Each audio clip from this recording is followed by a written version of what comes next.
Kita mulai kajiannya Bunda ya. Bismillahirrahmanirrahim. Assalamualaikum warahmatullahi wabarakatuh. Alhamdulillahi rabbil alamin. Arsala rasulahu bil huda wa dinil haqq liyudhhirahu 'ala ad-dini kullihi wa kafa billahi shahidan. Asyhadu an la ilaha illallah wahdahu la syarika lah wa asyhadu anna Muhammadan 'abduhu wa rasuluhu la nabiyya ba'dah. Allahumma shalli wa sallim wa barik 'ala hadzal nabiyyil karim nabiyyina wa habibina Muhammadin wa 'ala alihi wa ashabihi wa man walah amma ba'du. Subhanaka la ilma lana illa ma 'allamtana innaka antal alimul hakim. Raditu billahi rabban wa bil islami dinan wa bi Muhammadin sallallahu alaihi wasallam nabiyyan. Allahumma anta rabbi la ilaha illa anta khalaqtani wa ana abduka wa ana ala ahdika wa wa'dika mastata'tu. A'udzu bika min syarri ma sana'tu abu'u laka bi ni'matika alayya wa abu'u bi zambi faghfirli fa innahu la yaghfiru dzunuba illa anta. Para ummahat yang dimuliakan dan dicintai oleh Allah Subhanahu wa taala, alhamdulillah, mari senantiasa kita memanjatkan puji dan syukur kepada Allah Subhanahu wa taala. Di kesempatan pagi hari ini, alhamdulillah kita bisa berkumpul, bersilaturahim, berada di majelis ilmu. Yang mudah-mudahan Allah taala menambah pemahaman kita, menambah ilmu kita, dan tentu menjadi sebab hidayah Allah Subhanahu wa taala. Karena setiap waktu, setiap hari kita memohon kepada Allah, ihdinas siratal mustaqim. Artinya hidayah itu tidak mungkin datang kecuali diusahakan. Hidayah harus diminta dan juga diusahakan. Minimal 17 kali kita mohon kepada Allah supaya Allah Ta'ala senantiasa memberikan bimbingannya, hidayahnya, rahmat dan cintanya kepada kita semua. Salawat dan salam mari kita sampaikan kepada uswah hasanah kita, teladan kita yang mulia Rasulullah Muhammad sallallahu alaihi wasallam. Mudah-mudahan salawat dan salam kita untuk beliau kelak pada yaumul akhir kita mendapatkan syafaatul uzma. Allahumma salli wa sallim ala nabiyyina Muhammad. Hadirin para ummahat yang dimuliakan dan dicintai oleh Allah Subhanahu wa taala.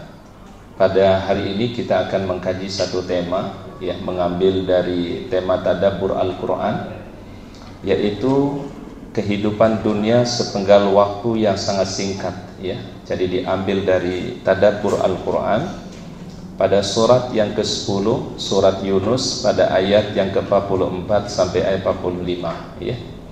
Silahkan kita buka Al-Quran, ya, surah Yunus, ya, pada ayat yang ke-44 dan ayat yang ke-45, ya. Kami ulangi sekali lagi, kita buka Al-Quran, surahnya adalah surah Yunus, ya, surat yang ke-10 pada ayat yang ke-44 dan ayat yang ke-45.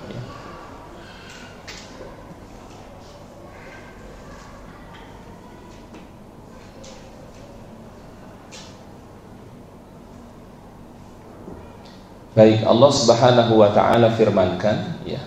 Sudah ketemu ayatnya, Ibu? Baik. A'udzu billahi minasyaitonir rajim. Bismillahirrahmanirrahim.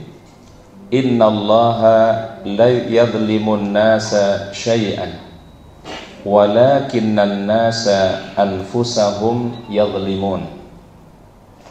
Wa yawma yahsyuruhum ka'an lam yalbathu illa sa'atan minan nahar yata'arafuna bainahum qad khasira alladhina kadzabu biliqa'illahi wa ma kanu muhtadin. Allah Subhanahu wa taala firmankan, innallaha, ya, sesungguhnya Allah. Kalau di dalam Al-Qur'an itu ada huruf inna atau anna, itu artinya adalah sesungguhnya, ditaukid untuk menguatkan, untuk menambah keyakinan, ya. Padahal bila Allah Ta'ala sampaikan satu firman-Nya, satu ayatnya, pasti kita percaya, pasti kita yakin, gitu ya. Tapi kenapa Allah Ta'ala masih menggunakan kata inna? supaya kita tidak ragu sedikit pun. Maka Allah Ta'ala menggunakan kata inna, terkadang juga menggunakan kata anna, ya.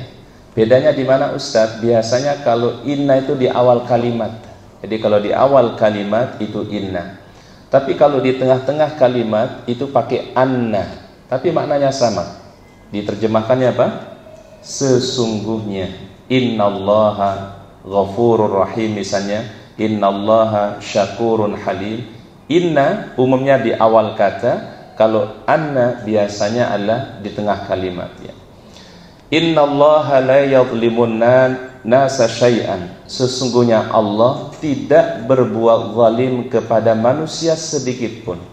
Sedikit pun Allah Ta'ala tidak pernah berbuat zalim kepada hamba-hambanya. Namun yang sering berbuat zalim adalah kita sebagai manusia, diri kita sendiri, ya.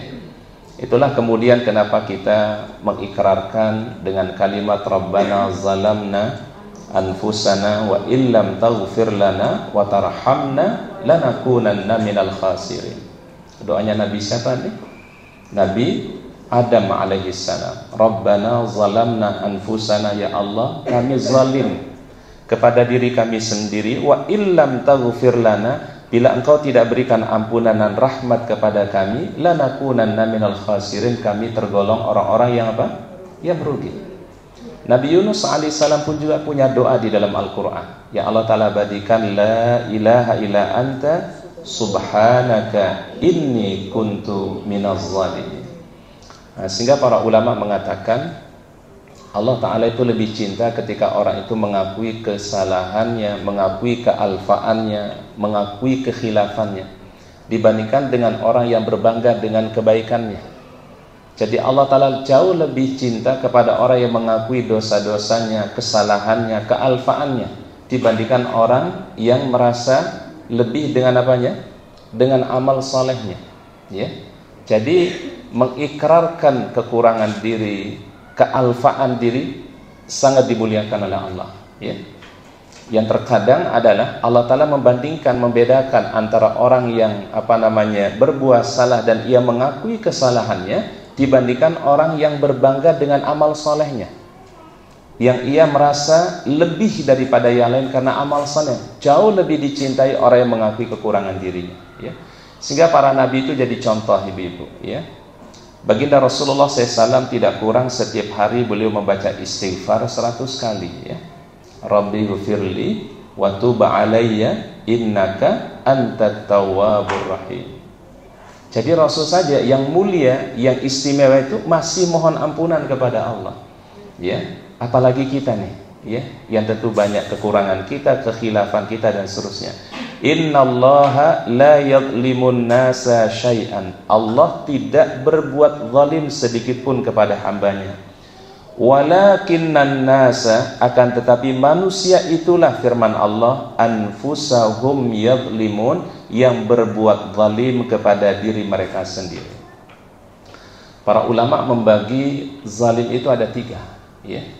Mohon ditulis ibunda. Jadi zalim itu kata para ulama ada 3. Pertama adalah zulmul abdi ilallah, ya. Kezaliman seorang hamba kepada hak-hak Allah, ya. Kezaliman seorang hamba kepada hak-hak Allah. Kapan itu terjadi, bunda? Bila seseorang tidak menunaikan apa yang menjadi perintah Allah, apa yang menjadi perintah Rasulullah, maka dia zalim, ya. Kezaliman hamba kepada hak-hak Allah, tidak ibadah, tidak mau tunduk terhadap aturan Allah, itu zalim kepada Allah, ya. Ini namanya zulmul abdi ilallah, zalimnya seorang hamba kepada Allah. Sehingga orang-orang yang ibadah kepada selain Allah itu dikategorikan zalim, ya. Menyembah kepada selain Allah dikategorikan apa? Kezaliman, ya. Ini yang pertama, zulmul abdi ilallah.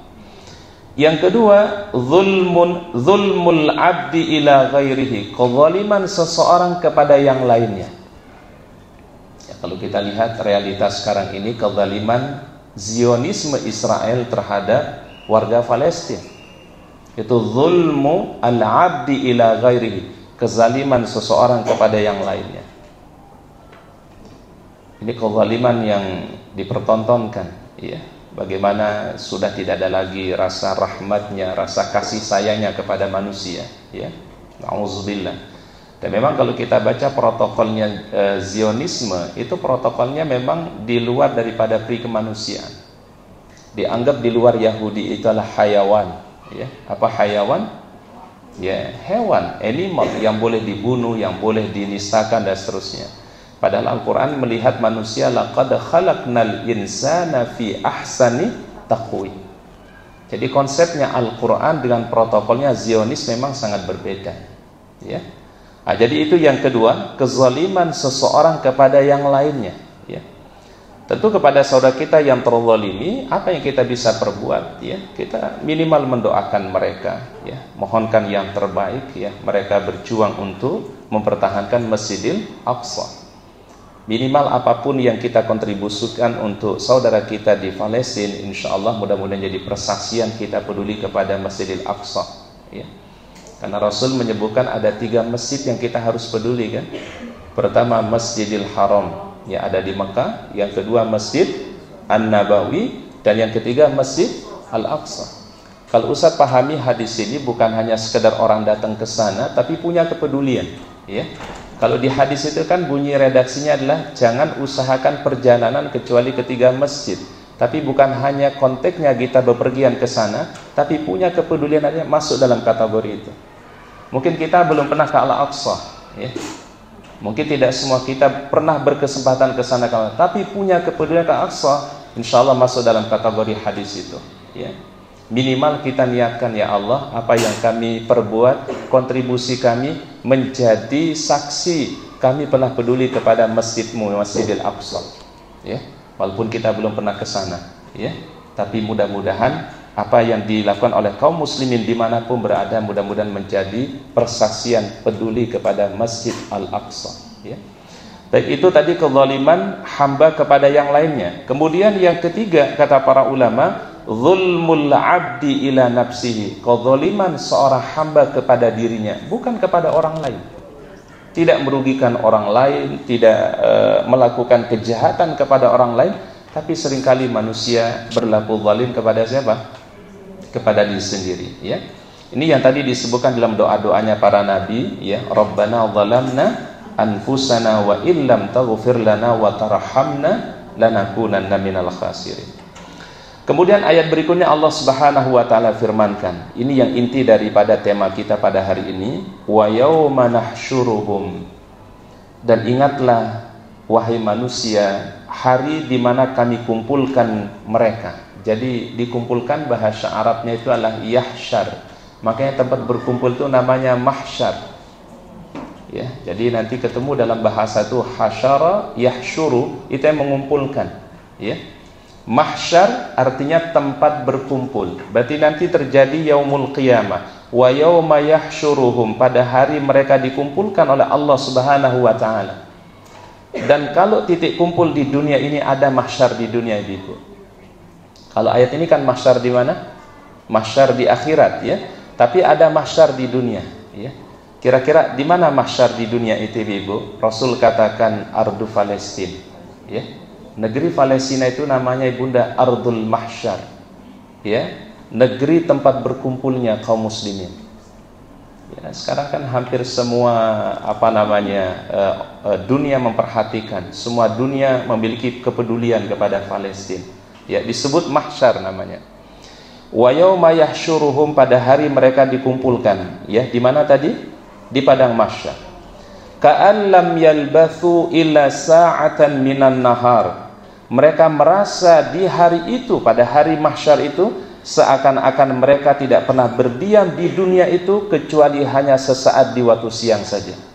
Jadi ketika manusia di padang mahsyar, firman Allah, ketika ditanya berapa lama kalian dulu tinggal di dunia, apa jawaban manusia? Kami tinggal di dunia hanya terasa waktu siang saja. Jadi yang lama tinggal di dunia, dari umat-umat terdahulu, dari umat Nabi Adam, umat Nabi Nuh, Nabi Ibrahim, sampai umat Nabi Muhammad SAW, ketika ditanya oleh Allah Ta'ala, berapa lama kalian dulu di dunia? Illa sa'atan minan nahar, kecuali seperti bagian yang singkat di waktu siang. Ya mungkin cuma 1 jam atau cuma 2 jam kita di dunia. Rasanya ketika orang ada di akhirat kelak. Di ayat yang lain ditegaskan oleh Allah, itu perumpamaannya adalah yauman au ba'da yaum, seperti 1 hari atau cuma seperti sebagian hari. Jadi cuma dari pagi sampai waktu zuhur atau dari waktu zuhur sampai waktu sore. Itu aja perasaan orang nanti ketika ada di akhirat.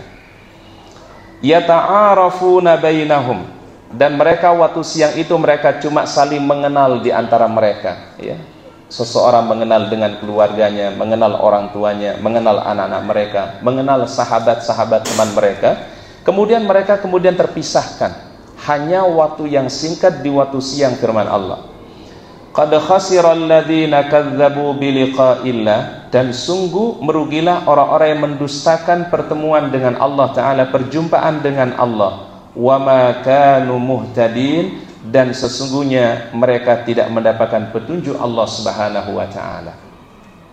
Jadi ayat ini, ya, kata para ulama tafsir, ada beberapa faedah yang kita bisa ambil, ya. Pertama, ibunda, ya, silakan bisa ditulis faedah dari ayat ini. Pertama adalah kehidupan dunia ini sepenggal waktu yang sangat singkat. Jadi waktu kita di dunia, ya mungkin 40 tahun kita di sini, 50 tahun kita di sini, 60 tahun kita di sini, ternyata nanti di akhirat itu adalah cuma sepenggal waktu di waktu siang. Tidak terasa, ya. Jangankan di akhirat, ya. Salah satu indikasi yang disebutkan oleh Rasulullah SAW, asyratus sa'ah, tanda-tanda akhir zaman, kata beliau apa? Taqarubuz zaman, waktu itu dipercepat oleh Allah, ya. Kita rasakan mungkin sekarang ini, ibu-ibu, ya, waktu itu begitu cepat, ya. Setahun terasa begitu cepat, 1 bulan terasa begitu cepat, 1 pekan terasa begitu cepat, ya. Apalagi cuma 1 hari, ya. Jadi taqarubuz zaman, jadi waktu itu dipercepat, dipersingkat oleh Allah Ta'ala. Ini apalagi ketika nanti manusia di padang mahsyar, ketika manusia di alam akhirat, ketika manusia ditanya berapa lama dulu di dunia, mereka mengatakan cuma setengah hari saja, cuma 1 hari saja, cuma waktu siang saja sebentar, ya. Maka para ulama tadi mengatakan ayat ini menjadi bukti bahwasannya waktu di dunia ini sangat singkat sekali, ya. Yang kedua, merugilah orang-orang yang tidak meyakini perjumpaan dengan Allah, ya. Orang-orang yang tidak meyakini adanya kehidupan setelah dunia ini. Merugilah orang-orang yang kemudian mereka mengingkari yaumul akhir, ya. Mengingkari akhirat, ya. Sehingga Rasulullah SAW itu selalu menyebutkan kalau di hadis itu, barang siapa beriman kepada Allah dan hari akhir, ya, kan banyak hadis-hadis dari Rasulullah SAW, ya. Barang siapa yang beriman kepada Allah dan beriman kepada hari akhir. Kenapa enggak disebut siapa yang beriman kepada Allah dan beriman kepada para malaikatnya, beriman kepada para nabi, kitab-kitabnya, tapi yang disebutlah beriman kepada apa? Hari akhir. Artinya adalah iman kepada Allah tidak bisa terlepas kecuali meyakini perjumpaan dengan Allah Subhanahu wa Ta'ala, ya. Mari kita buka Al-Quran berikutnya, Bunda, di surah Al-Kahfi, ya, surah yang ke-18 pada ayat yang ke-110. Ini pada ayat yang terakhir, ya. Baik, kita buka Al-Quran, ya. Surahnya adalah surat Al-Kahfi, ya. Ini surah Al-Kahfi ini, Bunda, bagus dibaca di malam Jumat, juga di hari Jumat, ya. Jadi surah yang Masya Allah, yang kata Rasulullah SAW, siapa membaca 10 ayat pertamanya, 10 ayat terakhirnya, syukur-syukur kalau ibu-ibu bisa hafalkan 10 ayat pertama, 10 ayat yang terakhir, ya. A'adzahullahu min fitnatid dajjal, Allah Ta'ala lindungi dari fitnah apa? Dajjal. Jadi surah yang mulia, ibu-ibu, salah satu surah pilihan dalam Al-Quran, surat Al-Kahfi namanya, ya. Di surat berapa tadi? Surat yang ke-18, ya, pada ayat yang ke-110, ya. Baik, mungkin bisa dibaca terjemahannya, ibu. Ada yang sudah ketemu terjemahannya? Bu, dari, ya silakan Bunda, dibaca terjemahan. Bismillahirrahmanirrahim. Katakanlah, sesungguhnya aku ini hanya seorang manusia seperti kamu yang diwahyukan kepadaku bahwa Tuhan kamu adalah Tuhan yang Maha Esa. Siapa yang mengharapkan pertemuan dengan Tuhannya, hendaklah melakukan amal soleh dan tidak menjadikan apa dan siapapun sebagai sekutu dalam beribadah kepada Tuhannya. Baik. Surahnya tadi surat apa?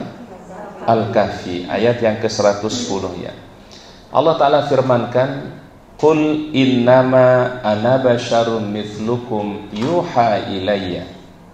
Qul apa artinya qul? Katakanlah ya. Berarti khitabnya adalah pertama kali kepada Rasulullah SAW. Qul innama ana basyarun mithlukum. Katakanlah aku, kata beliau sallallahu alaihi wasallam, baginda Rasulullah SAW, ana basyarun, aku ini manusia seperti kalian. Yuha ilayya, yang diwahyukan kepadaku sesuatu oleh Allah. Berarti para nabi dan rasul itu statusnya sama, Abdullah. Apa Abdullah? Mereka hamba Allah. Nabi Ibrahim Abdullah, Nabi Musa Abdullah, Nabi Isa Abdullah, Nabi Muhammad SAW Abdullah. Bahkan ada nabi yang langsung diberikan nama dengan nama Abdullah ya. Tapi bahasanya bukan pakai bahasa Arab, yaitu bahasa Ibrani, yaitu Nabi Yakub alaihi salam disebut dengan Israel ya. Jadi kalau kita sebut nama Nabi Yakub, itu adalah panggilan beliau yang lain disebut dengan Israel. Isra artinya adalah hamba, il artinya Tuhan. Berarti kalau dalam bahasa Arab artinya apa? Abdullah. Nabi Yakub alaihi salam disebut sebagai yaitu Abdullah ya. Berarti seluruh para nabi dan rasul itu statusnya apa? Inni ana basyarun, hamba Allah ya, manusia seperti pada umumnya manusia. Yuha ilayya, cuma bedanya adalah mereka diberikan apa? Wahyu oleh Allah. Innama ilahukum ilahu wahid, sesungguhnya ilah itu yang berhak disembah cuma satu. Seluruh para nabi dan rasul dari Nabi Adam alaihissalam sampai Nabi Muhammad SAW, ilahnya cuma satu, ilahan wahidan, Tuhan yang sama ya. Ilah yang disembah hanya Allah Subhanahu wa taala.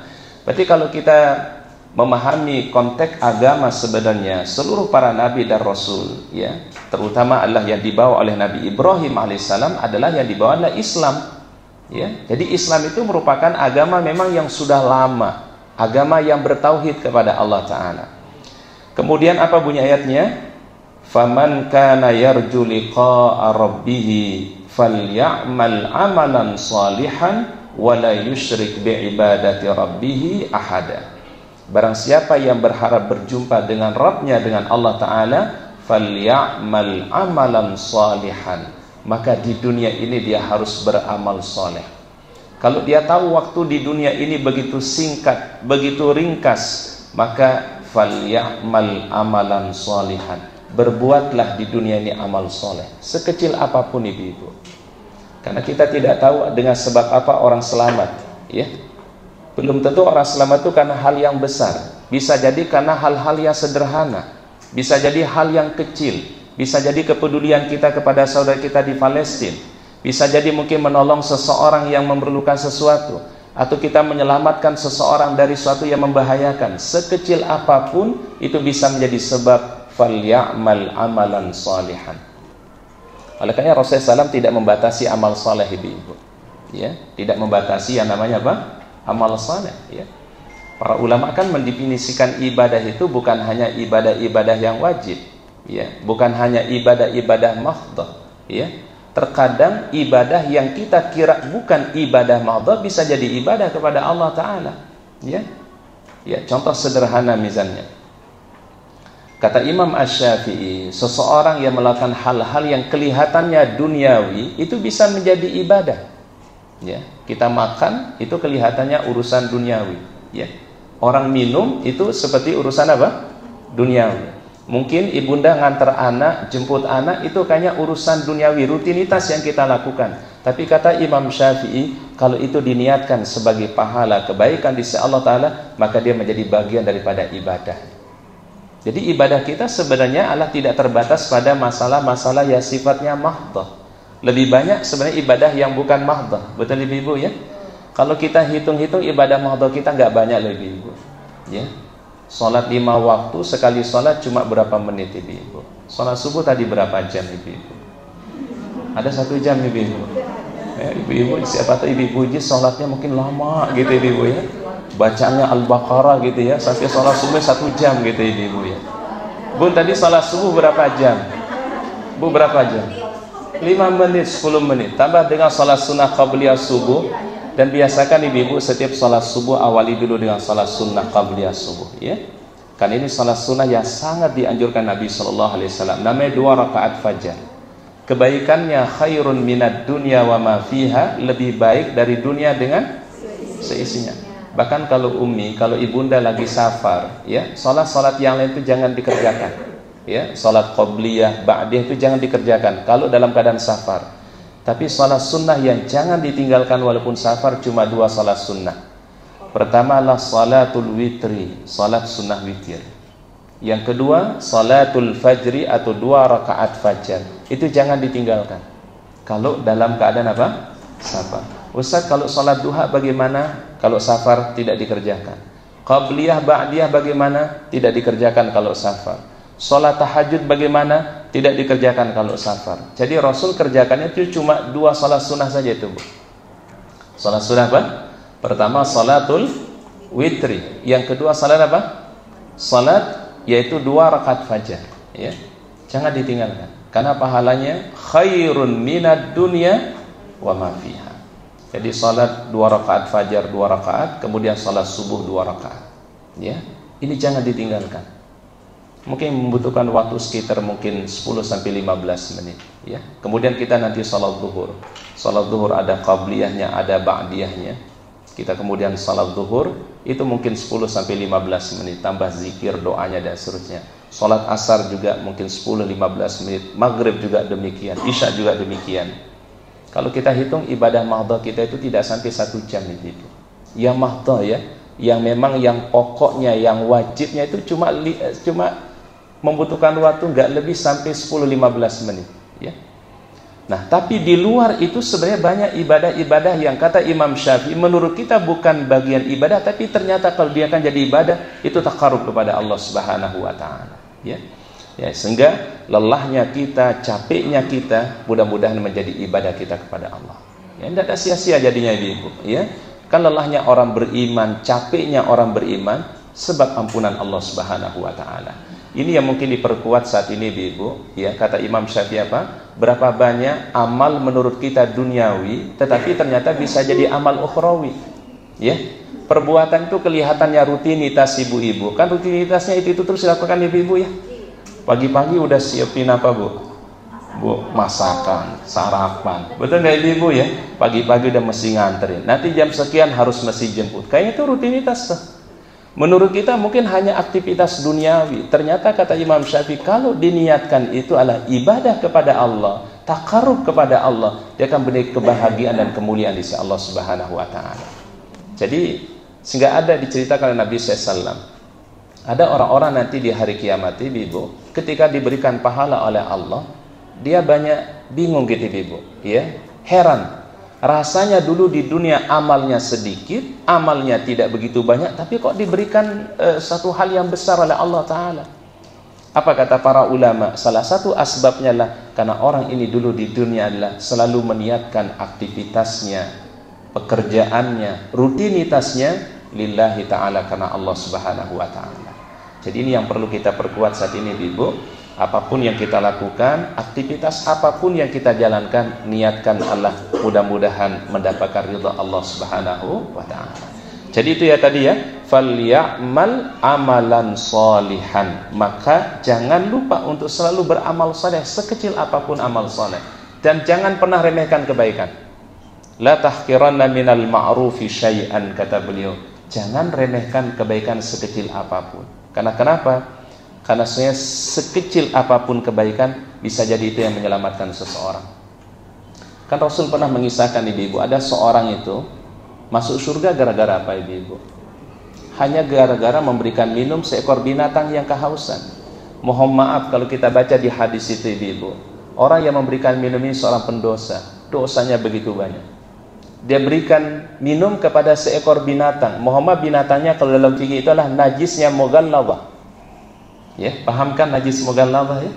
Ya, usah enggak sebut nama binatangnya, tapi udah dipahami insyaallah. Najisnya apa namanya? Najis mughalladhah. Diberikan kepada binatang yang sangat najis, ya. Tapi kemuliaan dan kebaikan perbuatan hamba ini Allah Ta'ala ampuni dosa dan kesalahannya. Bahkan Rasul katakan, syakarallahu lahu, Allah Ta'ala berterima kasih kepada hamba-hambanya. Jadi Allah Ta'ala ajak berterima kasih kepada hambanya ketika dia berbuat baik kepada makhluk Allah. Ya, padahal makhluk Allah Ta'ala yang dia berikan kebaikan ini, makhluk Allah yang kategorinya dalam fikih itu adalah najis mughalladhah. Tapi ini sebenarnya salah satu pembelajarannya kata para ulama. Kita tidak lihat hewannya, tidak lihat binatangnya, tapi yang dilihatlah perbuatan hamba itu. Ya, hatta dia berikan kepada seekor binatang saja pahalanya luar biasa.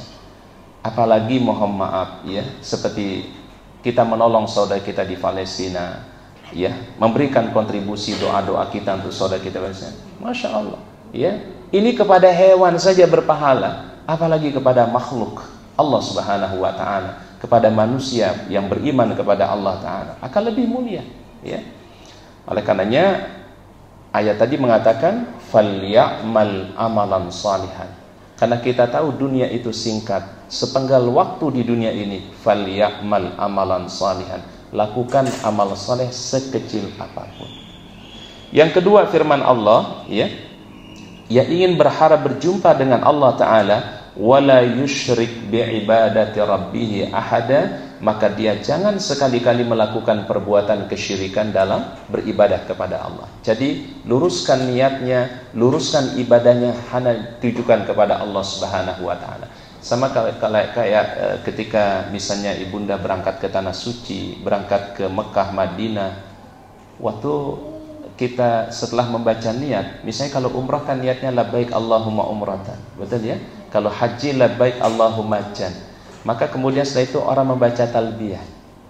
Apa kalimat talbiyahnya? Labbaik Allahumma labbaik, labbaik la syarika laka labbaik, innal hamda wan ni'mata laka wal mulk la syarika lak.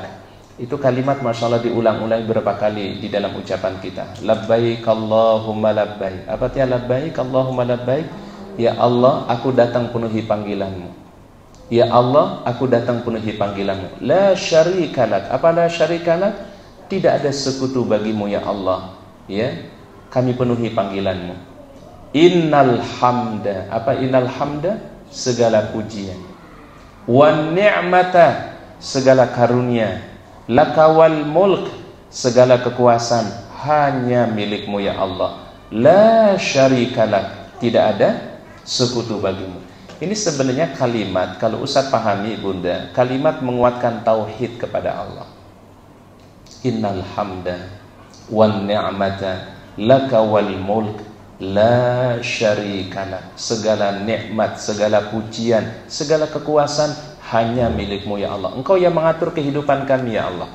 Engkau yang menguasai kami semua ya Allah. Jiwa kami, kehidupan kami, keluarga kami, Engkau yang menguasai ya Allah. La syarika lak, tidak ada sekutu bagimu ya Allah. Itu saya menguatkan bersandar kita kepada Allah. Sehingga orang-orang yang berangkat ke tanah suci itu diharapkan mudah-mudahan semakin bersih hatinya, semakin bersih pikirannya, semakin baik perbuatannya, karena dia awali dengan sesuatu yang baik. Innal hamda wan ni'mata laka wal mulk la syarika lak. Bahkan ketika dia bisa hadir di tanah suci itulah bukan karena kehebatan dia, bukan karena kemampuan dia, tapi Allah Ta'ala yang bisa menghadirkan dia dan memudahkan dia untuk sampai ke Baitullah. Ya, jadi itu akan menguatkan apa kita? Bersandar kepada Allah dan kita tidak melakukan perbuatan kesyirikan dalam ibadah kepada Allah Ta'ala. Ini yang disebutkan di ayat tadi bunda, wala yusyrik bi'ibadati rabbihi ahada. Sehingga fokus kita dalam hidup ini tidak lain kecuali adalah Allah Subhanahu wa Ta'ala. Kemudian berikutnya ibunda, ini ada satu hadis diceritakan dari sahabat yang mulia bernama Abdullah bin Umar, ya. Abdullah bin Umar ini berarti putranya siapa? Abdullah bin Umar, ya. Putranya Umar bin Khattab, ya. Nama singkatannya Ibnu Umar, ya. Ibnu Umar. Jadi satu ketika Abdullah bin Umar dipanggil oleh baginda Rasul, ya. Kemudian Rasul mengatakan apa? Mungkin bisa ditulis hadisnya. Kun fid dunya ka'annaka gharib aw 'abiru sabil, ya. Kun fid dunya ka'annaka gharibun aw 'abiru sabil, ya. Apa bunyi hadisnya? Kun fid dunya ka'annaka gharibun aw 'abiru sabil. Ini hadisnya singkat Ibu, ya. Ibu udah nulisnya pakai bahasa Arab, ya. Bahasa Arab atau bahasa Latin ini? Huruf Latin, ya. Baik. Kun fid dunya. Apa dia kun fid dunya? Jadilah engkau di dunia ini, kata beliau. Ka'annaka gharibun, seperti engkau asing. Ya, jadi kita di dunia ini seperti orang asing. Aw 'abiru sabilin, atau seperti orang yang menempuh perjalanan yang panjang. Orang yang menempuh perjalanan yang panjang. Jadi Rasul memberikan perumpamaan dunia ini dengan dua hal, Ibunda, ya. Pertama, perumpamaan kita di dunia seperti apa? Gharibun. Apa gharibun? Orang yang asing. Apa maknanya orang yang asing itu, Ibu? Pun sering kita dengarkan orang asing, ya. Ya, seperti kita tamu, ya. Rumah yang kita tempati di dunia ini sebenarnya bukan rumah kita, ya. Yang kita tempati dunia ini seperti kita transit saja. Gharibun, seperti orang yang sedang transit, seperti orang yang sedang asing di dunia ini. Ini bukan rumah kita, Ibu-ibu. Ini bukan tempat tinggal kita sesungguhnya. Makanya Ibunda, kenapa Al-Quran menyebutkan kalau orang meninggal dunia itu disebut inna lillahi wa inna ilaihi raji'un. Betul, Bun? Wa basyiris sabirin alladzina idza asabathum musibatun qalu inna lillahi wa inna ilaihi raji'un. Apa maknanya kira-kira, Bun? Inna lillah, sesungguhnya kami milik Allah. Wa inna ilaihi raji'un, dan kami akan pulang menuju Allah. Raji'un itu dalam bahasa Arab artinya pulang. Ya, Bunda, ya. Nah, pertanyaan kita begini, Bu. Ini kita kaji dari segi bahasa Arabnya, Ibu. Kenapa Al-Quran menggunakan kata kalimat pulang? Kenapa enggak disebut kami milik Allah dan kami akan diwafatkan menuju Allah? Tapi kalimat yang digunakan adalah raji'un, inna lillahi wa inna ilaihi raji'un. Kok orang yang wafat itu disebut orang yang pulang? Kenapa kira-kira, Bu? Kenapa disebut orang pulang? Kenapa, Bu? Bu, orang yang wafat disebut orang pulang. Bu, orang yang pulang biasanya gimana? Dia mau pulang ke kampung halamannya, dia mau pulang ke tempat kelahirannya, Bunda. Senang gak hatinya dia? Senang. Bahagia gak jiwanya? Bahagia. Maka Allah Ta'ala menggunakan kalimat raji'un. Jadi kematian itu bukan hal yang menakutkan.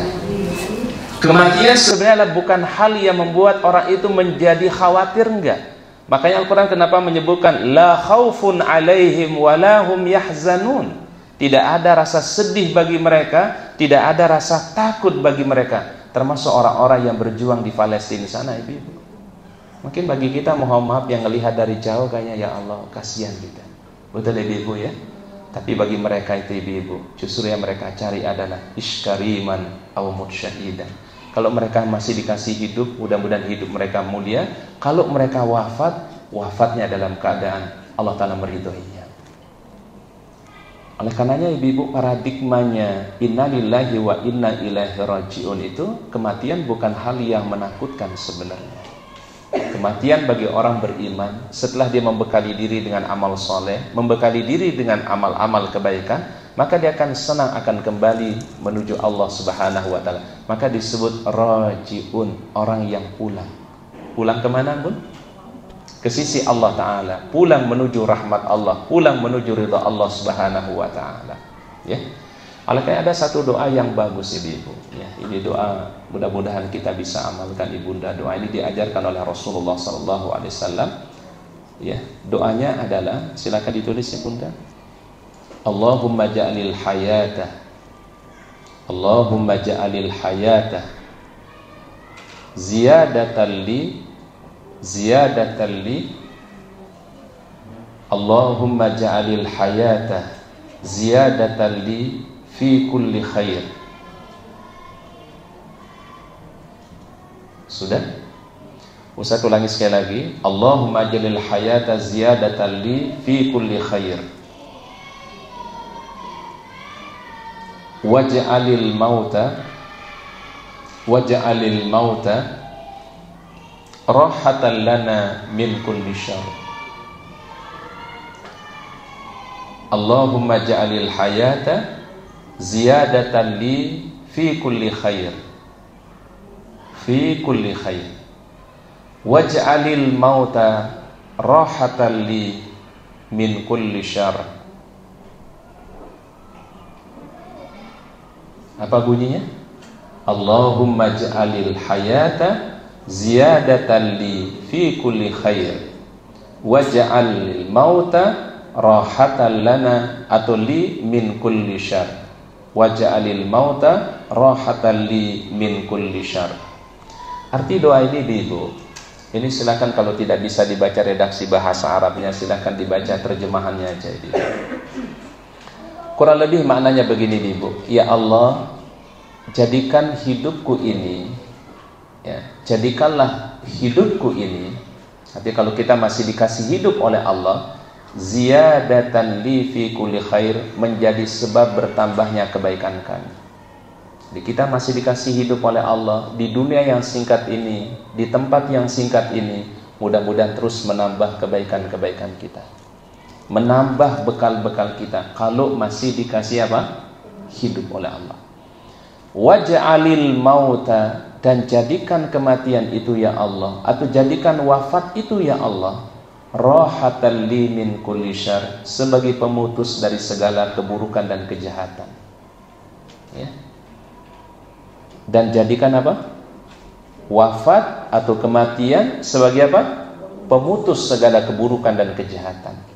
Baik, Ustaz ulangi sekali lagi Bunda. Ya Allah, jadikan apa? Hidup kami ini sebagai penambah. Penambah apanya? Kebaikan kami. Jadi kita masih dikasih umur oleh Allah, bersyukur Ibu. Masih dikasih waktu oleh Allah, kita bersyukur kepada Allah Ta'ala, ya. Kemudian supaya apa?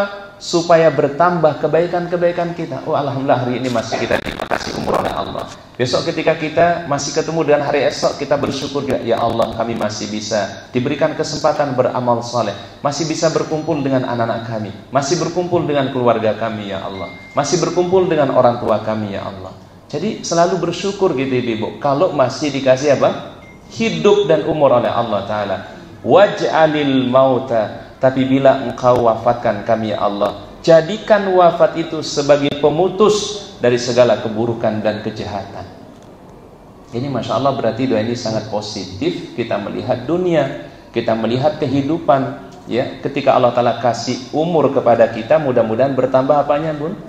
Kebaikan kita, amal kita. Mungkin Allah Ta'ala tahu amal kita ini masih sedikit, bekal kita, bekalnya Ustadz, bekalnya ibu-ibu ini makin masih sedikit, maka masih dikasih umur sama Allah, ya. Kita masih dikasih waktu oleh Allah, kita masih berkumpul dengan keluarga, masih berkumpul dengan orang tua kita, berkumpul dengan anak-anak kita. Mudah-mudahan itu menjadi sebab daripada bertambahnya kebaikan-kebaikan kita ada di dunia ini, ya. Dan mungkin kalau ada orang yang belum baik, itu juga jadi kesempatan, mudah-mudahan masih memperbaiki dirinya. Jadi melihat sesuatu itu positif gitu Ibu. Husnudzan terus kepada Allah Ta'ala. Gak mungkin Allah Ta'ala kasih hidup kecuali pasti ada kebaikannya. Itu makna doa tadi. Ya Allah, jadikanlah hidupku ini menjadi sebab apa?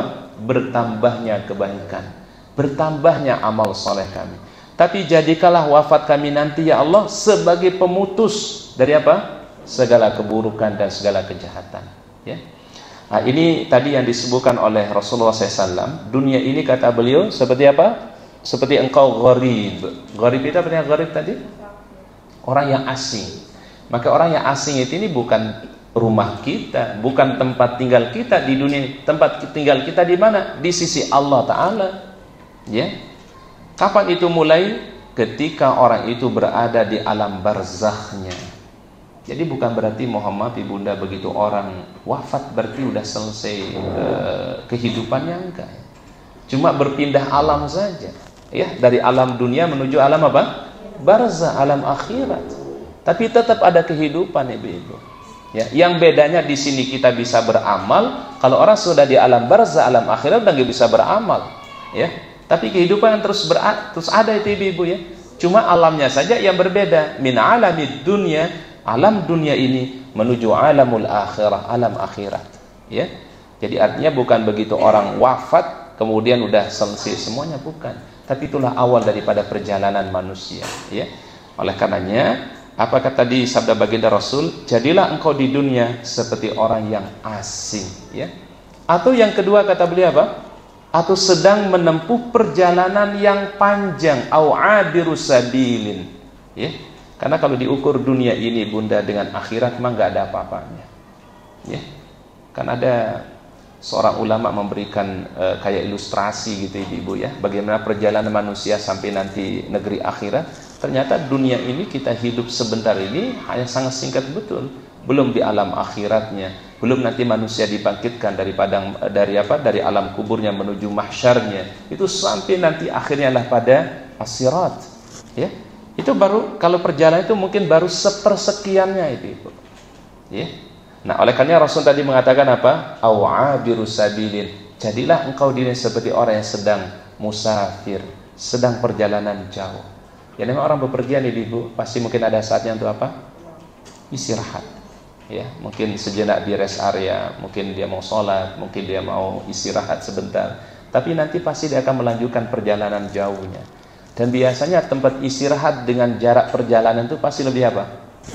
Lebih panjang perjalanannya. Istirahat mahnya sebentar aja bu, ya, paling 1 jam, paling 2 jam atau setengah jam, ya. Kemudian dia lanjutkan kembali. Dan ini yang pernah diberikan gambaran oleh Rasulullah SAW ibunda. Satu ketika Rasul itu pernah beliau istirahat di dekat Masjidil Haram, beralaskan dengan tikar, bahasa Arabnya hasir, ya. Kemudian Rasulullah SAW berbekas pada tangan beliau. Ketika beliau istirahat itu berbekas pada tangan beliau, ya, bekas apa namanya? Tikar, ya.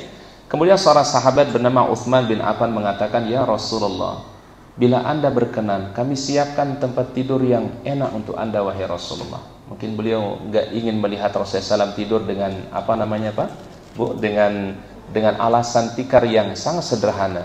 Tapi apa kata beliau? Syukran, ya. Apa syukran tuh? Terima kasih, ya. Rasul kemudian mengatakan, mali walid dunya, tidaklah aku dengan dunia ini, kata beliau, illa qarajulin istadhalla tahta syajaratin, kecuali seperti orang yang sedang berteduh di satu pohon, kemudian tsumma raha wa tarakaha, kemudian dia akan tinggalkan pohon tadi dan dia akan melanjutkan perjalanan jauhnya. Tempat pohon tadi itu kira-kira apa maknanya? Kehidupan dunia yang kita singgah di dalamnya, kita berkumpul dengan keluarga kita, ketemu sama sahabat-sahabat teman-teman kita, tapi satu saat nanti pasti kita akan berpisah dengan mereka. Ini yang disebut oleh baginda Rasulullah SAW, au abiru sabilin, atau seperti engkau sedang menempuh perjalanan yang panjang dan jauh. Dunia ini baru cuma secuilnya saja dari perjalanan kita. Oleh karenanya ada nasihat dari malaikat Jibril alaihissalam, ya, mohon ditulis ibunda. Ada 4 nasihat malaikat Jibril alaihissalam. Pertama adalah isma syi'ta fa innaka mayyitun. Hiduplah engkau, tetapi yakin engkau pasti akan wafat. Ini wasiatnya malaikat Jibril alaihissalam. Isma syi'ta fa innaka mayyitun. Hiduplah engkau, tetapi yakin engkau pasti akan wafat. Siapapun dia itu. Tinggal masalah waktu saja, ya, ya. Isma syi'ta fa innaka mayyitun. Yang kedua, ahbib man syi'ta fa innaka mufariquhu. Ahbib itu artinya cintailah. Cintai apa yang kau inginkan, cintai siapa yang kau inginkan, tetapi yakin engkau pasti berpisah dengan mereka. Ahbib man syi'ta fa innaka mufariquhu. Kita akan meninggalkan keluarga kita, meninggalkan anak kita, meninggalkan pasangan kita, meninggalkan keluarga kita, meninggalkan harta kita, meninggalkan apa yang kita miliki dunia ini, ya. Ahbib man syi'ta fa innaka mufariquhu. Mufarik itu artinya berpisah, ya. Makanya ada firaq. Dalam hukum fikih itu ada firaq, perpisahan, ya. Cintailah apa yang kau inginkan, cintailah siapa yang kau inginkan, tetapi yakin suatu saat engkau akan berpisah dengan mereka. Yang ketiga, wa'mal ma syi'ta fa innaka majziyun anhu. Wa'mal apa artinya? Berbuatlah, ya. Lakukanlah, ya, apa yang kita inginkan, tetapi semua perbuatan pasti akan ada pertanggungjawabannya. Wa'mal ma syi'ta fa innaka majziyun anhu. Amal baik dibalas dengan kebaikan, amal mulia dibalas dengan kemuliaan. Hal jazaa'ul ihsan illal ihsan fa bi ayyi ala'i rabbikuma tukazziban. Di surat apa ini Ibu? Ar-Rahman, ya. Tidak ada balasan kebaikan kecuali pasti kebaikan juga, ya. Jadi yang ketiga, apa wasiat malaikat Jibril alaihissalam? Berbuatlah, beramallah, tetapi semua amal itu ada pertanggungjawabannya. Kalau dia baik, pasti akan mendapatkan kebaikan, ya.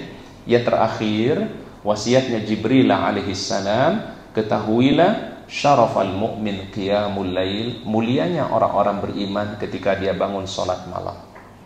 Ya, siapa yang ingin kemuliaan, yang ingin kebahagiaan, yang ingin kemudahan, kata Jibril alaihissalam, qiyamul lail, jaga salat malamnya, jaga salat tahajudnya. Minimal ibunda, kalau tidak tahajud, lakukan salat witir di malam hari.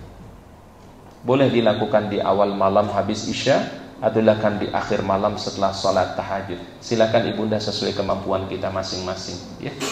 Bahkan kalau di dalam kajian fikih 4 mazhab itu ibu, Imam Abu Hanifah mengatakan witir itu hukumnya wajib. Kecuali 3 mazhab, Imam Maliki, Imam Syafi'i, Imam Hambali mengatakan witir itu sunnah muakkadah. Tapi kalau Imam Abu Hanifah, witir itu hukumnya wajib. Berarti nggak boleh ditinggalkan ibunda kalau pakai mazhabnya Imam Hanafi. Tapi karena kita umumnya mengambil mazhab Imam Syafi'i, Imam Maliki, Imam Hambali, dan itu hukumnya sunnah, maka bila ditinggalkan tidak menjadi konsekuensi dosa, ya.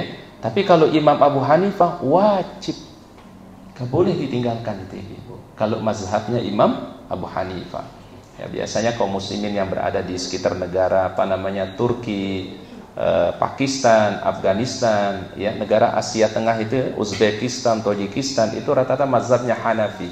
Dan biasanya mereka habis sholat isya, itu mereka sholat berjamaah lagi. Sholat apa yang mereka lakukan?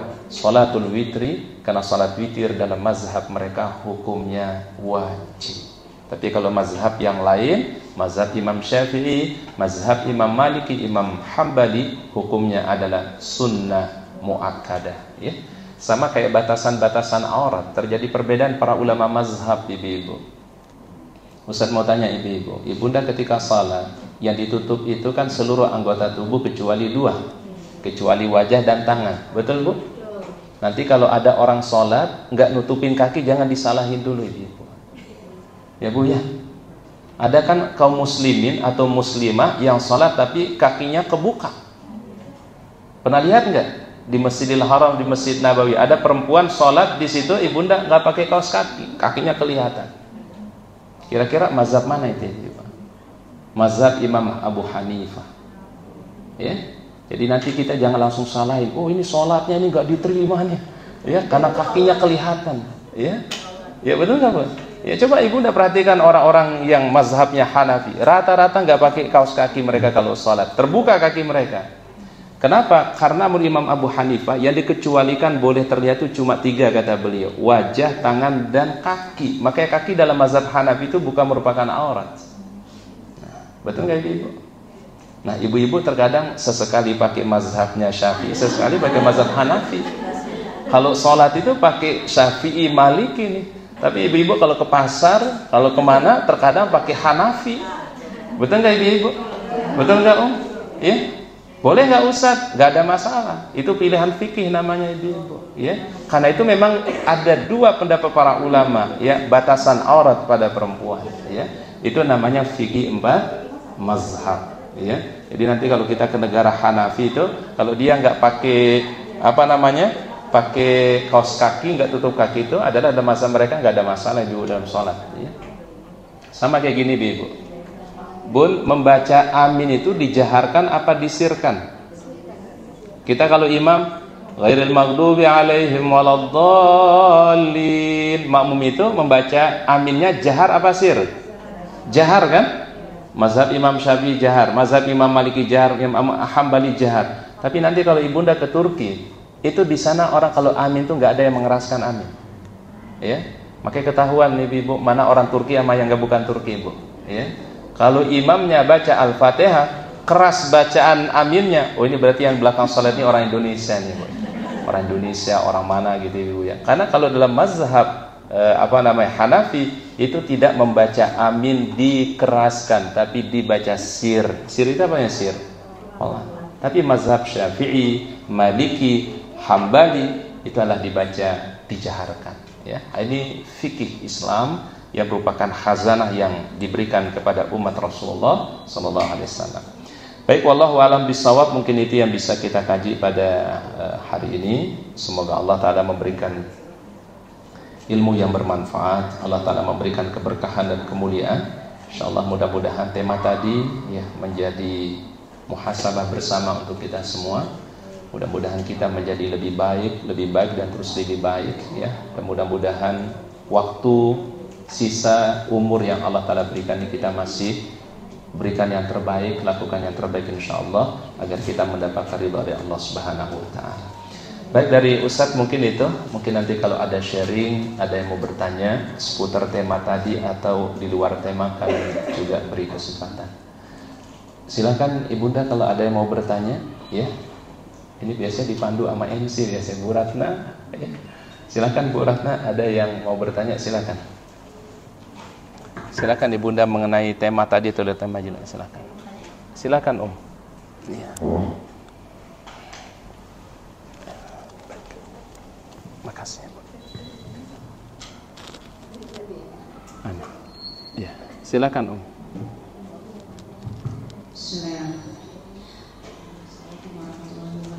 Waalaikumsalam warahmatullahi wabarakatuh. Ustaz, saya mau bertanya sedikit yang masalah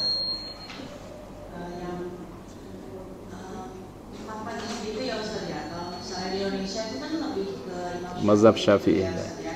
Tapi kan tadi yang seperti Ustaz bilang kalau ini jadi gimana caranya biar kita nggak pilih-pilih gitu ya Ustaz ya. Apa kita sebenarnya harus ibu-ibu nih ya siapa aja sih Ustaz ya.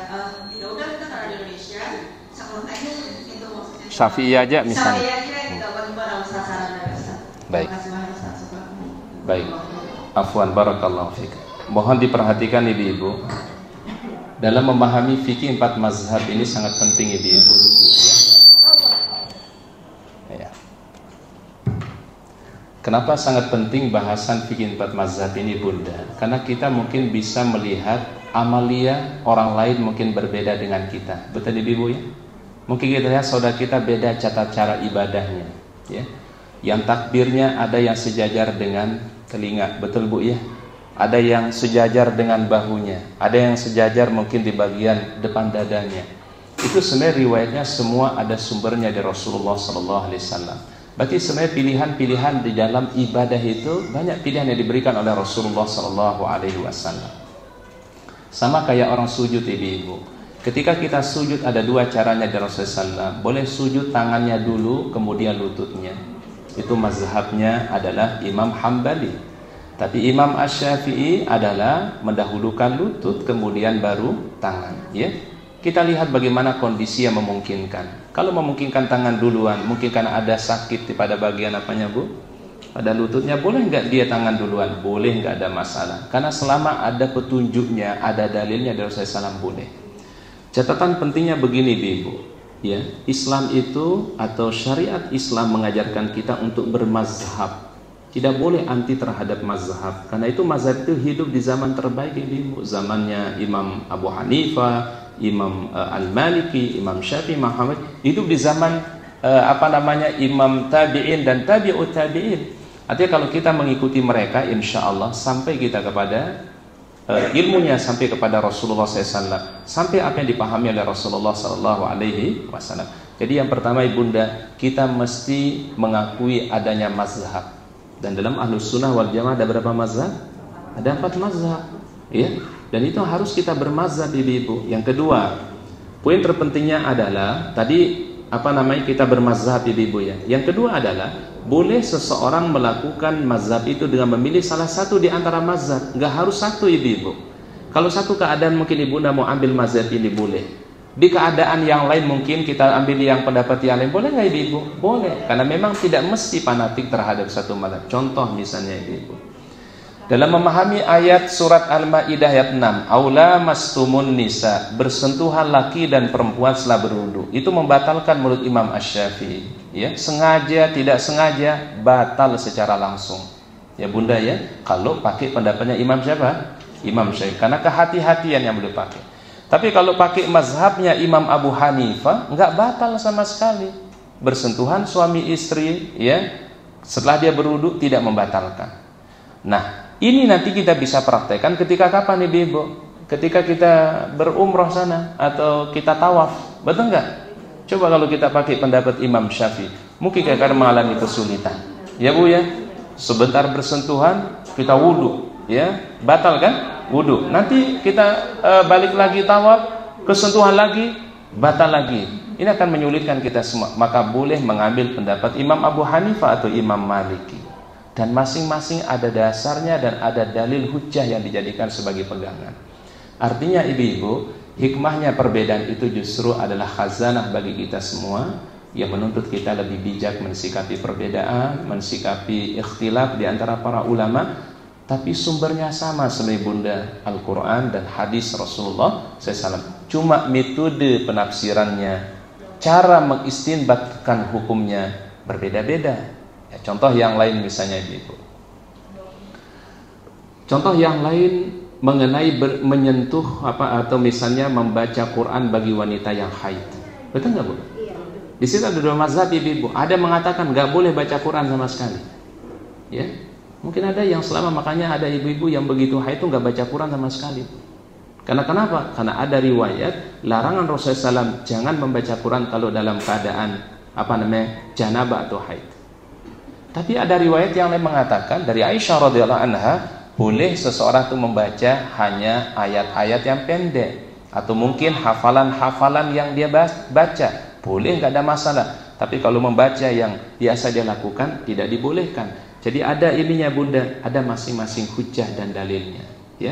Jadi masing-masing ada dalil dan hujjah. Berarti apa yang dilakukan Ustaz? Ya bisa zikir, bisa baca bisa salawat, istighfar, atau mengulangi bacaan-bacaan yang dia hafal atau zikir dan pagi, itu adalah suatu yang baik, ya. Jadi perbedaan itu adalah menjadi khazanah justru bagi kita semua. Yang penting kita tidak bunda, menyalahkan bila ada yang berbeda pandangan dalam fikih. Contoh kayak misalnya kunut dan tidak kunut. Yang kunut itu ada dalilnya. Yang tidak kunut juga ada dalilnya. Ya, ada pegangannya. Ya, yang masalah itu sebenarnya bukan yang kunut sama yang tidak kunut ibu-ibu. Ya, yang masalah yang tidak sholat. Ya. Kalau yang kunut tafadhal, yang tidak kunut juga silakan, gak ada masalah. Nah makanya sekarang kan ada kunut namanya nazilah ibu-ibu ya. Apa kunut nazilah itu Kunut yang dilakukan karena terjadi musibah pada kaum muslimin. Kita doakan saudara kita di Palestina, itu namanya kunut nazilah namanya. Ketika terjadi bencana, musibah, itu dilakukan sunnah Nabi SAW, kunut an-nazilah ya. Baik, itu mungkin bunda ya. Jadi dua penting. Pertama adalah kita bermazhab, tapi yang kedua tidak mesti fanatik terhadap mazhab. Boleh saja mengambil pendapat ini atau mengambil pendapat yang kita yakini dalilnya lebih kuat, lebih sahih ya. Yang penting jangan anti terhadap mazhab fikih. Karena kenapa? Ini ulama-ulama hidup di zaman at-tabi'in dan tabi'ut tabi'in yang Rasul katakan sebaik-baik masa adalah masaku, masanya tabi'in dan masa tabi'ut tabi'in ya. Wallahu a'lam bissawab. Ya. Baik, ada yang lain silakan. Ya, silakan Bu. Assalamualaikum warahmatullahi wabarakatuh. Waalaikumsalam warahmatullahi wabarakatuh. Ya, silakan Bu. Masih melanjutkan yang tadi Ustaz tentang mazhab. Saya pernah ikut pengajian. Ustaznya pernah bilang pilih pilih salah satu mazhab dan pegang itu satu hidup sampai mati. Baik. Jadi kalau menurut Ustaz tadi pandangan Ustaz, kalau menurut saya jadi kan kita mesti fleksibel ya Ustaz. Jadi, baik. Seperti wudhu tadi ya saat di Indonesia dan bisa saja mungkin berbeda-beda, baik. Nah, kalau hanya kita satu pegang mazhab satu saja seumur hidup dan tidak boleh pindah-pindah, itu kan menyulitkan juga ya Ustaz. baik. Baik, mungkin sedikit kita jelaskan apa yang dimaksud dengan kalimat tadi ya. Kita mengambil satu mazhab tapi kemudian konsisten sampai wafat ya. Kalau konsisten sampai wafat mungkin kayaknya sulit ya. Karena praktek fikih itu adalah terkadang sesuai dengan kondisi.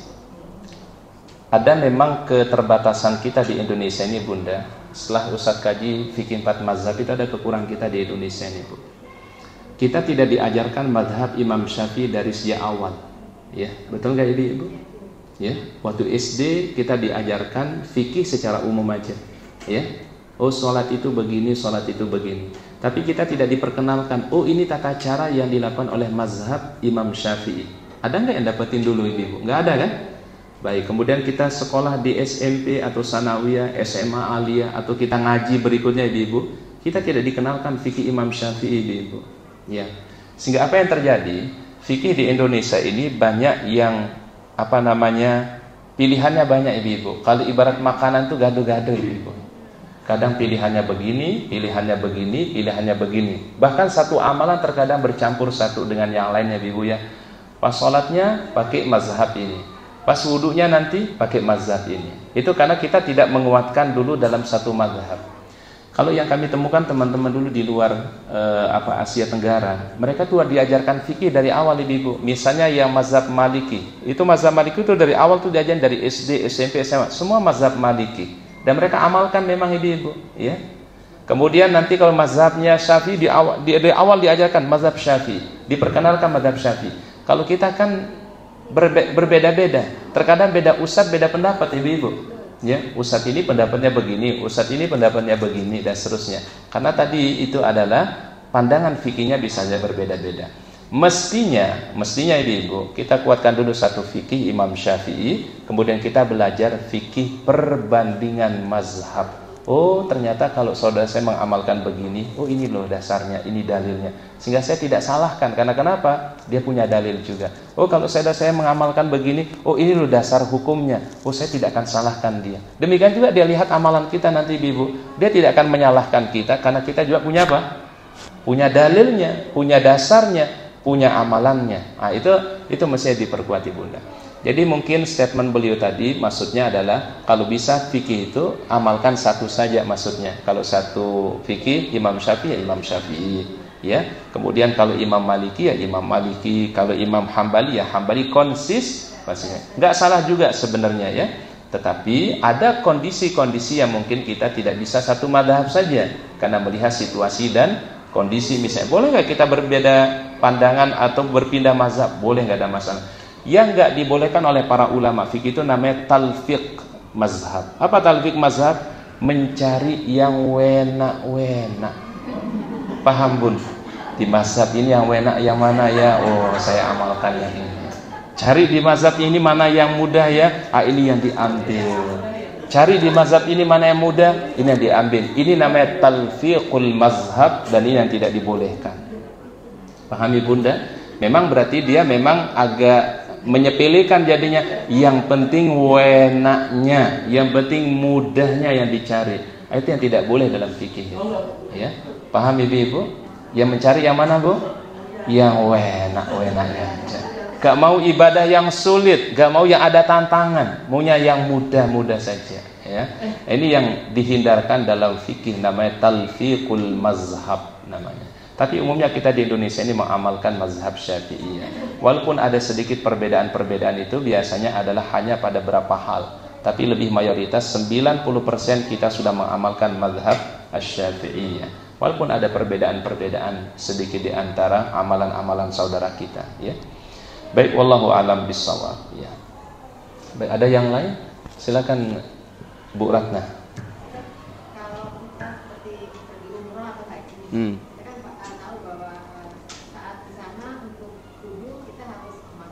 memahami ini ada Mazhab Hanafi atau Maliki misalnya. Hanafi atau Imam Hambali. Saat itu pas saya mau beli haji kan di sana ada seorang ustaz yang menyampaikan saya harus meniatkan berpindah mazhab. Intiqalul mazhab namanya. Ya, maksudnya saat di sana. Tapi demikian juga kan ada kalau mereka memang perhitungan tidak sengaja tidak membatalkan. Itu mazhab Maliki. Ya, tapi ada juga konsekuensinya bahwa untuk mazhab Maliki ketika berbunyi aja itu kan sudah membatalkan wudu ya. Iya. Berarti salah satu konsekuensi yang harus kita pahami Ustaz ya. Betul. Kalau kita kan mazhab Syafi'i kan hanya kalau buang angin ya. Iya. Mazhab Hanafi atau Maliki kan bunyi aja itu sudah membatalkan. Sudah membatalkan. Ya. Itu mungkin jadi kita harus sebenarnya harus banyak belajar ya untuk andai kita. Iya. Lalu kalau mazhab Syafi'i itu saya pernah ikut kajian bahwa kalau kita makan makan apa kalau mazhab Syafi'i itu kan kita harus membayar dulu ya. Harus apa? Membayar di awal. Iya. Dan bayarnya itu di situ ada akdan ya. Nakdan itu langsung gitu ya. Ya terus? Kita makan kita harus bayar. Jadi kalau di sini kan masih gaduh-gaduh ya. Iya. Baik. Wallahu a'lam bishawab. Pertama begini Ibu. Dalam mazhab fikih itu memang luas cakupannya Ibunda. Kita kaji mazhab fikih ini nggak cukup 1 jam 2 jam. Dulu kalau kuliah di Timurnya itu Bunda 4 tahun belajarnya kok. Ibu-ibu mau siap belajar 4 tahun Ibu? Dan ketemu belajarnya setiap hari Ibu ya. Senin, Selasa, Rebu, Kamis, Jumat 5 kali dalam 1 pekan selama 4 tahun belajarnya Ibu. Wah ibu-ibu nanti gak ngurusin anak-anak Ustadz ya. Baik. Jadi usah kasih yang gambaran gambaran umum. Karena kalau mau dipelajari semuanya umur kita gak cukup ibu-ibu ya. Gak cukup umur kita ya. Ilmu Allah Ta'ala ini luas. Makanya kata Imam Syafi'i apa Bu? Semakin banyak belajar, semakin jadi bodoh. Tahu dia bodoh? Apa makna ibu-ibu? Semakin gak tahu gitu ibu-ibu ya. Ya, jangan sampai baru belajar sekali udah tahu banget itu ibu-ibu ya. Imam Syafi'i itu beda ibu. Beliau belum belajar malah seakan-akan beliau ka'annahu jahil kata beliau. Saya semakin banyak belajar kok semakin banyak yang saya tidak tahu gitu ibu. Itulah ketawadunnya para ulama ibu. Mereka terus belajar tapi merasa ilmunya nggak ada apa-apanya ibu ya. Itu Imam siapa tadi? Imam Syafi'i. Kalau kita sekarang Masya Allah baru belajar sekali udah rasanya ilmu kita udah luas ibu ya. Betul ibu ya. Jauh banget dengan Imam Syafi'i gitu ibu ya. Nah, Imam Syafi'i itu semakin belajar beliau merasa jahil, nggak ngerti ya. Baik, pertama adalah kata para ulama ketika orang mau pindah mazhab, misalnya dia konsisten dengan satu mazhab ibu, maka itu nanti ketika dia pakai mazhab yang lain disyaratkan oleh dalam mazhab Imam Syafi'i berniat untuk mengambil pendapat yang lain, namanya intiqalul mazhab ya. Itu dilakukan ibunda terutama pas lagi umroh itu ibu, maka melakukan intiqalul mazhab. Oh tadi saya mengamalkannya begini, tapi begitu saya ambil pendapatnya Imam Malik atau Imam Abu Hanifah, saya berniat untuk mengambil mazhab beliau. Tapi sebagian ulama yang lain mengatakan tidak perlu niat, dia ambil pendapat yang lain saja udah sah, udah boleh ya. Karena yang dicari itu apa? Yang penting memberikan apa yang menjadi petunjuk dari Al-Quran atau Sunnah Nabi Sallallahu Alaihi Wasallam. Ada dalilnya, diamalkan. Yang penting ibunda jangan anti mazhab. Ya, apalagi Muhammad sampai ada orang mengatakan kita nggak perlu belajar fikih, nggak perlu belajar ini ya. Kita langsung misalnya pahami Al-Quran dan hadisnya nggak bisa kita ibu. Karena yang bisa memahami Al-Quran dan hadis itu adalah para ulama. Itu yang kita kemudian amalkan sampai saat sekarang. 14 abad yang silam kita udah amalkan ini ibu. Amalan Islam ini dari masa sahabat, tabi'in, tabi'ut tabi'in sampai kita masa kita sekarang ini ibu. Nah sehingga insya Allah umat Islam ini yang disebut dengan Ahlus Sunnah wal Jamaah, sawadul a'zam. Jadi jumlah yang sangat besar yang bahkan nanti kata Rasul umat yang paling banyak di akhir zaman di akhir hari kiamat adalah umat Rasulullah Sallallahu Alaihi Wasallam. Fikihnya bisa saja berbeda-beda bunda. Fikihnya Imam Abu Hanifah, fikihnya Imam Syafi'i, fikihnya Imam Maliki atau Imam Hambali. Jadi justru kekayaan Islam itu ibu. Nanti bunda ada orang yang sholat ibunda nggak lihat dia pakai bersedekap ibu ya. Itu orang-orang Maroko sana, Tunisia, Libya tuh kalau sholat tuh nggak pakai bersedekap pakai kita. Mereka biasanya tangannya dilepas. Nah, itu ternyata salah satu kekayaan khazanah Islam itu di situ. Rasul kasih pilihan-pilihan di dalam mengamalkan fikih ya. Contoh misalnya ibu-ibu ketika mengusap kepala kan ada 3 mazhab di situ para ulama ya. pertama mengatakan wanita dibasuh keseluruhannya sama seperti laki-laki. Itu mazhabnya Imam Hambali. Imam Syafi'i mengatakan sebagiannya saja. Ya, kalau Imam Maliki membedakan, bagi laki-laki afdalnya keseluruhannya, kalau bagi wanita baiknya sebagiannya saja. Jadi artinya diberikan kita pilihan-pilihan oleh Allah Subhanahu wa taala. Kemudian pertanyaan yang kedua, memang betul dalam mazhab Imam Asy-Syafi'i itu ketika orang bermuamalah, maka ketika dia mau makan misalnya, itu mesti dia bayar dulu. Supaya kenapa? Akadnya sudah jelas, ya. Tapi karena kalau di dalam mazhab yang lain itu tidak mensyaratkan demikian. Mazhab Hambali tidak mensyaratkan di awal. Bahkan ada muamalat namanya gini, Ibu. Fikih muamalah namanya. Orang beli sesuatu tetapi tanpa ada akad. Contoh Ibu. Ini mu'atad namanya dalam fikih dan ini dikecualikan. Ibunda masuk supermarket, kemudian ambil barang. Betul, Bun? Ibunda ke kasir, kemudian membayarnya. Kan di situ tidak ada akad, Ibu. Ibu ambil barang ini, kemudian langsung dibayar. Padahal dalam kajian fikih muamalah biasanya ada pembeli dan ada ijab dan ada qabul. Pernah nggak ibu ketika beli air, ibu bilang gini, saya beli airnya ya? Pernah nggak ibu bilang gitu? Nggak pernah kan? Kemudian atau si penjual bilang, saya terima. Nggak ada. Padahal dalam jual beli itu masih ada syarat itu sebenarnya ibu. Tapi dikecualikan kata para ulama, barang yang sifatnya orang bisa mengambil dan bisa membayar langsung, namanya bai'ul mu'atad. Dan di situ kan nggak ada tawar menawar ibu. Padahal dalam jual beli itu disyaratkan kalau bisa ada tawar menawar dulu. Ya, ketika kita ke supermarket ada tawar menawar enggak? Ibunda ambil barang, kemudian ya harganya sudah ada di bandrolnya kan? Kemudian ibunda datang ke situ tinggal bayar. Itu sebenarnya kalau dari segi hukum fikih muamalatnya itu adalah banyak hal-hal yang ditinggalkan, tidak ada ijab, tidak ada qabul, ya. Dia langsung bayar aja ibu-ibu. Nah, itu tetapi itu dikecualikan kata para ulama mazhab. Karena fikih itu terus berkembang ibu-ibu dari masa ke masa, dari masa Rasulullah, sehingga Islam itu akan selalu menjawab solusi-solusi dari apa yang terjadi dalam kehidupan manusia, ya. Baik, wallahu alam bissawab, ya. Mungkin itu yang bisa kita kaji ya pada kesempatan hari ini. Mudah-mudahan apa yang kita kaji pada kesempatan ini kita diberikan ilmu yang bermanfaat. Allah Ta'ala berikan kita barakah. Mungkin nanti ke depan kita boleh membahas tentang fikih 4 mazhab insyaallah ya. Dalam masalah sholat, dalam masalah berudu, ya, dalam masalah keseharian-keseharian yang itu ada masing-masing pendapatnya dari para ulama-ulama mazhab supaya menambah wawasan kita, pemahaman kita, ya, sehingga kita lebih lapang melihat perbedaan, ya, sehingga nanti ibu-ibu sama suami jangan mudah nyalahin suami, ya, beda pendapat, ustadz saya ngaji di ustadz ini, suami saya kok beda cara ngamalinnya, jangan disalahin dulu, ya, mungkin punya dasar, punya dalil, ya. Baik, wallahu alam bisawab. Mungkin ini dapat kami sampaikan. Kita akhiri doa kafaratul majlis. Subhanakallahumma bihamdika asyhadu an la ilaha illa anta astaghfiruka wa atubu ilaik. Afwan minkum. Assalamualaikum warahmatullahi wabarakatuh.